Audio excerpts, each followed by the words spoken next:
വികസനത്തെക്കുറിച്ചുള്ള കാഴ്ചപ്പാടില്ലായ്മ പലപ്പോഴും കേരളത്തിന്റെ സാമൂഹ്യ അന്തരീക്ഷത്തെ സംഘർഷഭരിതമാക്കിയിട്ടുണ്ട്. വ്യവസായങ്ങളുടെ മറവിൽ കോടികൾ ലാഭം കൊയ്യാനുള്ള കുത്തക ഭീമന്മാരുടെ ഇടപെടലുകളായിരുന്നു ഇതിന് പിന്നിൽ. പരമ്പരാഗത ജനവിഭാഗങ്ങളെ ഇല്ലാതാക്കുന്ന ഇത്തരം ഒരു കാഴ്ചപ്പാടാണ് UDF സർക്കാർ കേരളത്തിൽ തീരപ്രദേശത്ത് നടത്താനൊരുങ്ങുന്ന കരിമണൽ ഖനനം.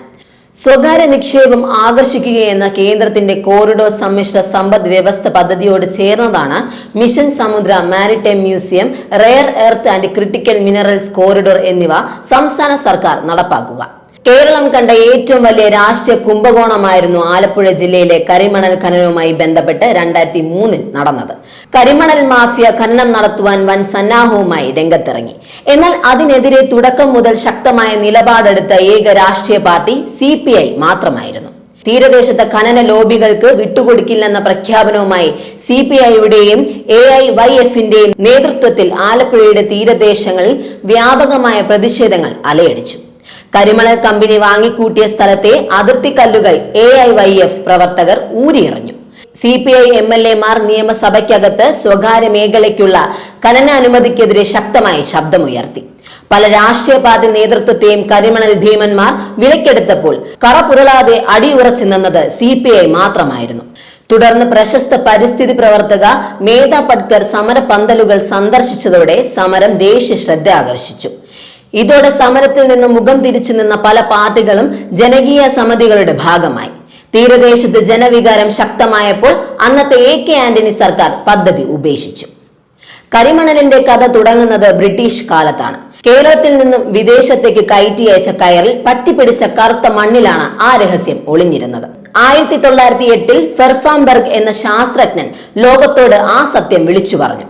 കേരളത്തിലെ കരിമണലിൽ 55% ഇൽമൈറ്റ് അടങ്ങിയിരിക്കുന്നു അത്രേ. ലോകത്ത് ഒരിടത്തും ഇത്രയും ഗുണമേന്മയുള്ള കരിമണലില്ല. 1 സെന്റ് ഭൂമിയിലെ മണൽ മാറ്റിയാൽ കോടികളുടെ മൂല്യം. പെയിന്റും പ്ലാസ്റ്റിക്കും മുതൽ യുദ്ധോപകരണങ്ങൾക്കും ബഹിരാകാശ പേടകങ്ങൾക്കും വരെ വേണ്ട അപൂർവ ധാതുക്കളാണ് ഈ മണ്ണിലുള്ളത്. അണുശക്തിക്ക് ഉപയോഗിക്കുന്ന തോറിയം അടങ്ങിയ മോണോസൈറ്റും ഇതിലുണ്ട്. ലോക മനസാക്ഷിയെ അക്ഷരാർത്ഥത്തിൽ ഞെട്ടിച്ച സുനാമിയുടെ പ്രഭാവ കേന്ദ്രം ഇന്തോനേഷ്യയിലെ സുമാത്രയായിരുന്നു. ലോക ഭൂപടത്തിൽ ഒട്ടേറെ സവിശേഷതകളുള്ള രാജ്യമാണ് ഇന്തോനേഷ്യ. ദക്ഷിണേന്ത്യൻ തീരങ്ങളെ നക്കിത്തുടച്ച സുനാമി ഉത്ഭവിച്ചത് ഇവിടെ നിന്നാണ്. ഇന്തോനേഷ്യയിലാണ് ലോകത്തെ ഏറ്റവും കൂടുതൽ ഖനനം നടക്കുന്നത്. സുനാമി ദുരന്തം വിതച്ച തീരങ്ങളെ സൂക്ഷ്മമായി അപഗ്രഥിച്ചാൽ ഒരു കാര്യം ബോധ്യമാകും: ഈ തീരങ്ങളിലാണ് ഏറ്റവും കൂടുതൽ ഖനനവും നടക്കുന്നത്. തായ്ലൻഡും ശ്രീലങ്കയും തമിഴ്നാടും കൊല്ലം ജില്ലയുടെ തീരപ്രദേശങ്ങളുമെല്ലാം തെളിവുകളായി നമ്മുടെ മുന്നിലുണ്ട്. പോളണ്ട് കഴിഞ്ഞാൽ സമുദ്രനിരപ്പിന് താഴെ സ്ഥിതി ചെയ്യുന്ന പ്രദേശമാണ് കുട്ടനാട്.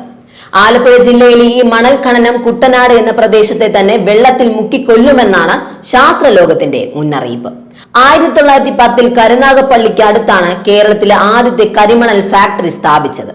ഇന്ത്യക്ക് സ്വാതന്ത്ര്യം ലഭിച്ച ശേഷം 1950 മുതൽ പൊതുമേഖലാ സ്ഥാപനമായ IRA ആണ് ഇവിടെ ഖനനം നടത്തുന്നത്. കരിമണൽ ഖനനത്തിന്റെ മറ്റൊരു പ്രധാന ദോഷം കടൽ തീരത്തെ ക്രമേണ ഇല്ലാതാക്കുമെന്നതാണ്.